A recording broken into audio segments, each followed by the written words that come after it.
Salam, selamat malam Bapak, Ibu, Saudara-saudari yang dikasihi Tuhan. Jumpa kembali bersama saya Z Ferry dalam Renungan Malam Pendeta Dr. Erastus Sabdono. Malam hari ini bertemakan hidup memuat pilihan. Di dalam Efesus pasal 4 ayat yang ke-27 mengatakan demikian. Dan janganlah beri kesempatan kepada iblis. Ayat ini hendak mengingatkan kita dengan berbagai jenis perilaku yang biasa terjadi dalam kehidupan manusia. Khususnya dalam kehidupan orang percaya. Misalnya, pada waktu kita berkendara di jalan, ada orang yang memotong jalan kita. Lalu kita bereaksi dengan memaki dan memotong jalannya juga.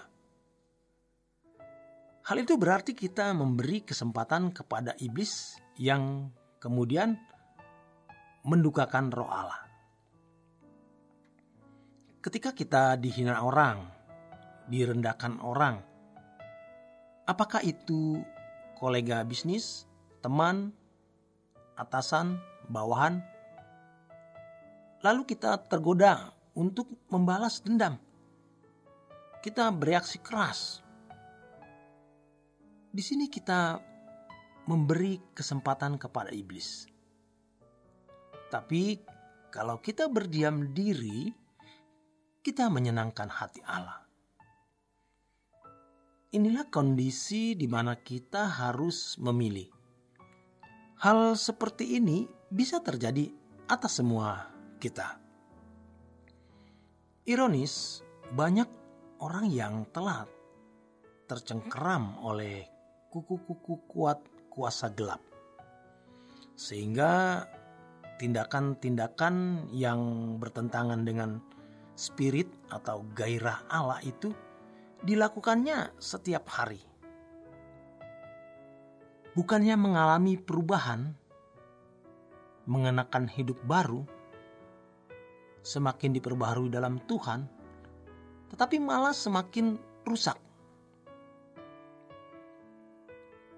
Tetapi iblis tentu cakap untuk bisa membuat kejahatan tersebut dengan tindakan-tindakan yang kelihatannya mulia. Sehingga ia tidak menyadari dirinya sedang ada dalam kekuasaan kuasa gelap. Apalagi kalau orang tersebut sudah rajin ke gereja, ikut mengambil bagian dalam pelayanan, menjadi aktivis di gereja, bahkan menjadi pendeta. Ia tetap berpotensi untuk dikuasai oleh iblis, sehingga tertipu oleh diri sendiri. Seorang hamba Tuhan yang berkhotbah di mimbar sambil membuka Alkitab tidak berarti kebal terhadap iblis. Pada waktu ia berkhotbah, lalu muncul sesuatu dalam pikirannya untuk menunjukkan dirinya hebat. Dan mulailah membanggakan diri, baik terselubung maupun terang-terangan. Disitulah iblis masuk. Hidup ini adalah satu pembelajaran yang prosesnya terus-menerus.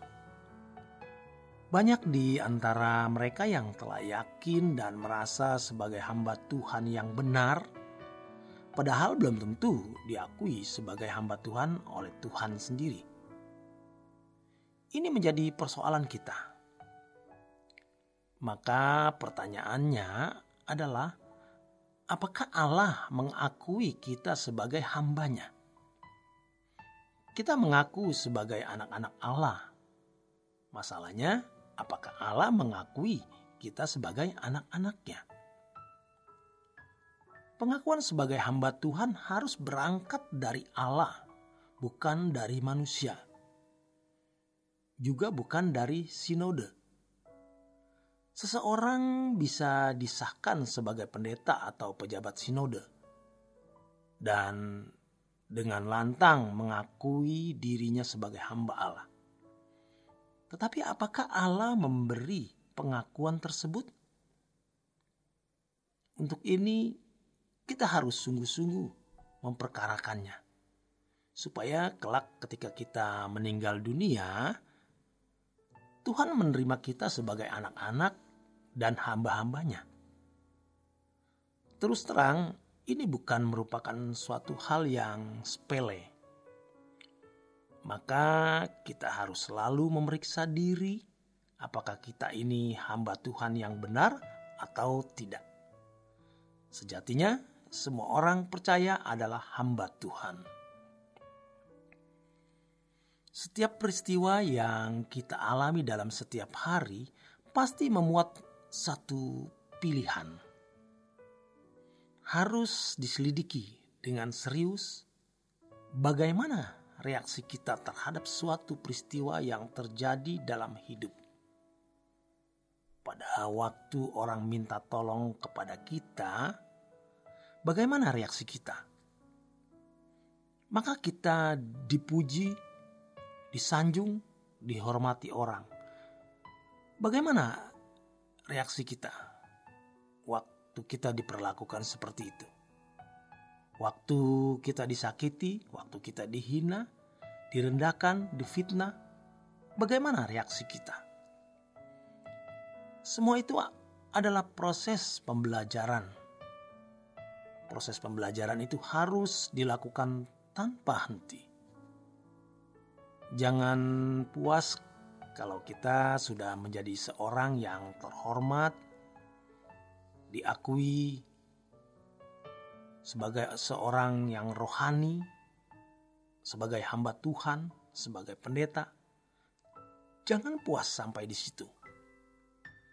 Kita harus memiliki hati yang tulus seperti kristal. Kristal tidak dapat dilunturkan atau dirusak dengan lumpur. Dengan mengingini sesuatu, maka hati kita terarah kepada apa yang kita ingini tersebut, dan dia menjadi majikan.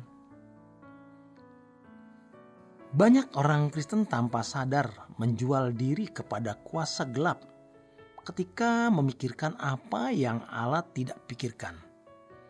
Jadi kita harus belajar memikirkan apa yang Allah pikirkan.